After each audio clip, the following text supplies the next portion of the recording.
Assalamualaikum warahmatullahi wabarakatuh. Kami dari kelompok 10 yang beranggotakan Friskila, Aca, Nadia, dan Roni Esther akan membahas tentang kurikulum di negara Amerika Serikat. Negara Amerika Serikat tidak memiliki sistem pendidikan atau kurikulum yang berskala nasional. Negara bagian dan masyarakat lokal sama-sama memiliki kekuatan dalam menentukan materi dan struktur kurikulum. Sehingga isi kurikulum sangat beragam. Kurikulum tersebut disesuaikan dengan keadaan masyarakat lokal dan negara bagian.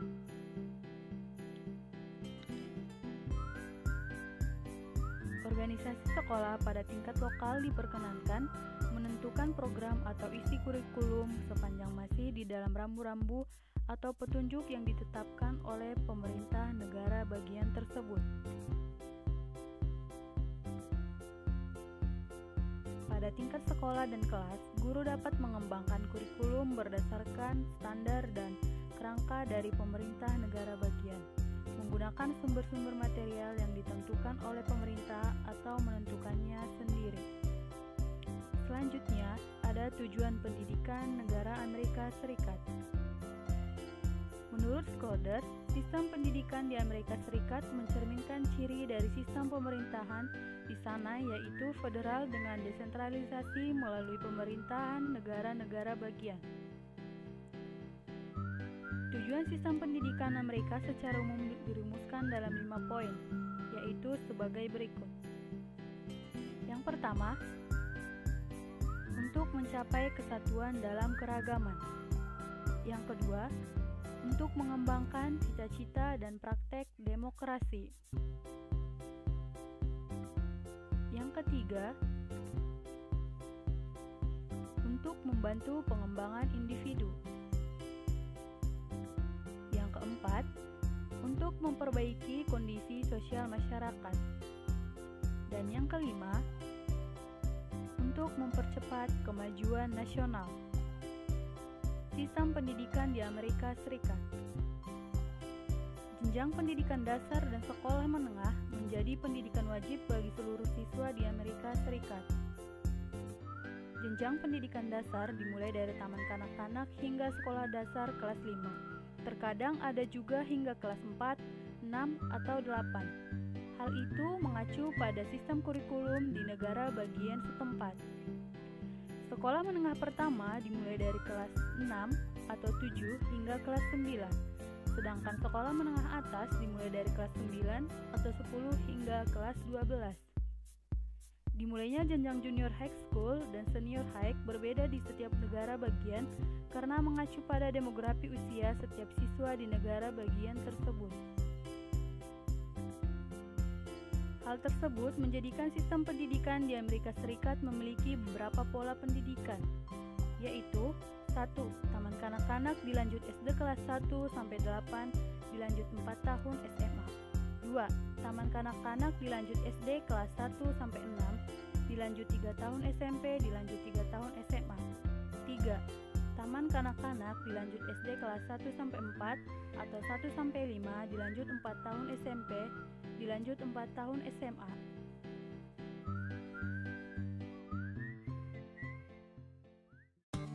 Manajemen pendidikan di Amerika Serikat.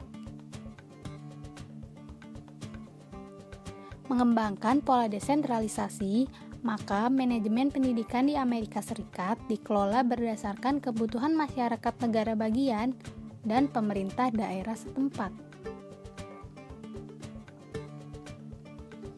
Di tingkat nasional, dibentuk Departemen Pendidikan Federal yang bertugas melaksanakan semua kebijakan pemerintah federal dalam sektor pendidikan bagi semua jenjang pendidikan.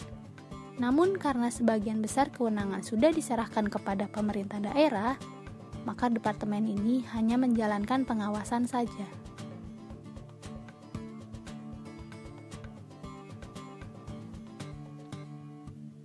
Di tingkat negara bagian, dibentuk sebuah badan bernama Board of Education yang bertugas membuat kebijakan dan menentukan anggaran pendidikan di masing-masing wilayah pada jenjang pendidikan dasar dan pendidikan menengah. Untuk menangani permasalahan yang berkaitan dengan hal-hal yang lebih teknis seperti kurikulum sekolah, penentuan persyaratan sertifikasi dan pembiayaan sekolah, dibentuk sebuah badan yang disebut komisioner.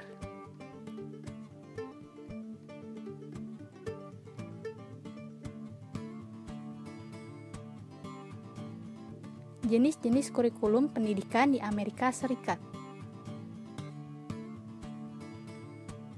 1. Kurikulum formal dan informal. Contoh kurikulum formal adalah apa yang dapat ditemukan dalam buku teks atau pelajaran. Contoh kurikulum informal adalah apa yang diajarkan kepada siswa tentang sopan santun.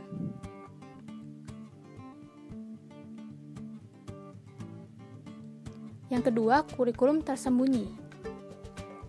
Kurikulum tersembunyi dapat didefinisikan sebagai kultur dan nilai yang lebih menonjol yang dianut oleh siswa dan guru di suatu sekolah. Yang ketiga, kurikulum nol. Kurikulum nol mengacu pada pelajaran yang diajarkan dengan tanpa sengaja.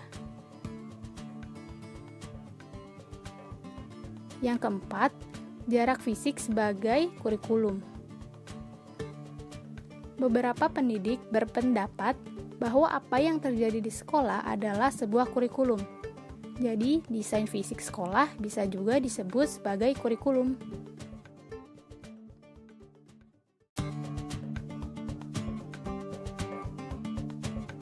Mata pelajaran siswa sekolah dasar di Amerika Serikat, yaitu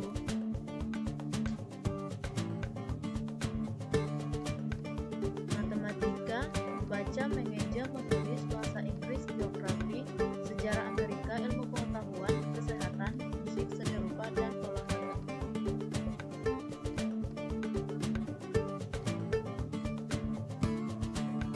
Sistem evaluasi pendidikan di Amerika Serikat.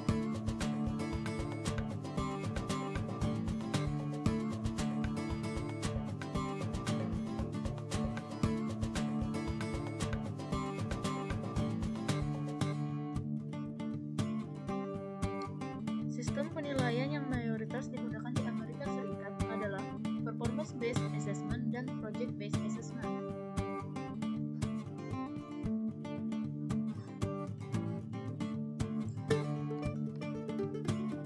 Performance-Based Assessment merupakan penilaian yang mengukur kinerja siswa ketika proses pembelajaran di dalam maupun di luar kelas. Sedangkan Project-Based Assessment merupakan penilaian yang menitikberatkan kepada proyek. Ini merupakan proyek jangka panjang yang akan menjadi persyaratan kelulusan siswa.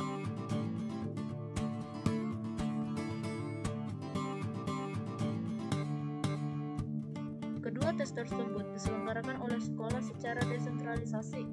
Amerika Serikat sudah tidak menerapkan ujian nasional, sehingga kelulusan siswa ditentukan berdasarkan nilai rapor. Perbedaan pendidikan di Indonesia dengan Amerika Serikat.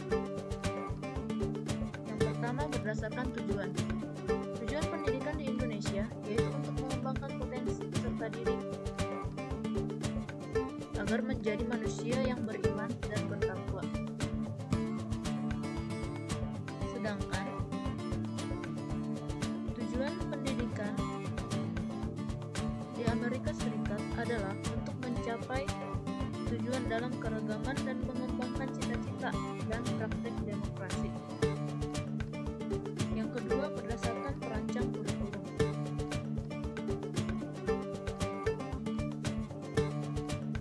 Di Indonesia, kurikulum dirancang oleh Depdiknas berdasarkan Badan Standar Nasional Pendidikan untuk Sekolah Umum dan DEPAG untuk sekolah berbasis agama. Sedangkan kurikulum di Amerika Serikat dirancang oleh pemerintah negara bagian dan sekolah di negara bagian setempat, sehingga Amerika Serikat tidak memiliki kurikulum berskala nasional. Yang ketiga, berdasarkan materi dalam kurikulum. Di Indonesia, materi kurikulum ditentukan berdasarkan kompetensi inti, kompetensi dasar, mata pelajaran, fokus kognitif, afektif, psikomotor, serta pembelajaran pengalaman. Sedangkan di Amerika Serikat, materi dalam kurikulum bervariasi berdasarkan kondisi masyarakat di negara bagian tersebut.